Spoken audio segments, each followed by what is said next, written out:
C'est une importante séance de travail qui a vécu aujourd'hui à la Direction générale de l'autorité des régulations de la sous-traitance dans le secteur privé et qui a réuni autour d'une même table le nouveau président de la FEC, accompagné de son comité national, le DG de l'ARSP et ses collaborateurs, le PCA ainsi que le représentant du ministre de l'Entrepreneuriat. Voilà ce qui compose donc la commission mixte paritaire.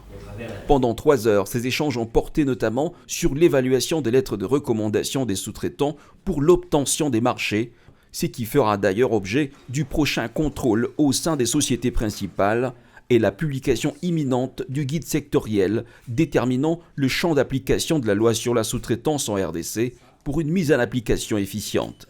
D'ici la fin du mois, il y a un guide sectoriel qui va être signé.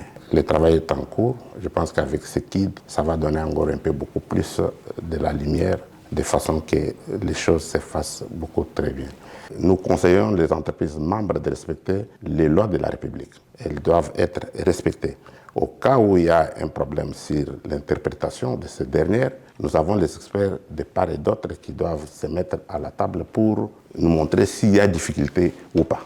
En ce qui concerne les sociétés principales qui se cachent encore derrière un débat dépassé sur l'interprétation de la loi, Miguel Cachal précise. L'ARSP, je peux vous rassurer qu'elle n'est pas en dehors de la loi. Tout ce qui est fait conformément à la loi qui régit l'ARSP. Aujourd'hui, enlever la fourniture dans la loi sur la sous-traitance, c'est fini, on tue la sous-traitance.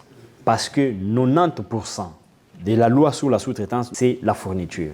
2024 s'annonce donc comme étant une année très déterminante et des grandes actions en faveur des sous-traitants selon la vision du chef de l'État, mais avec l'accompagnement de la FEC, a martelé l'honorable Miguel Cachal.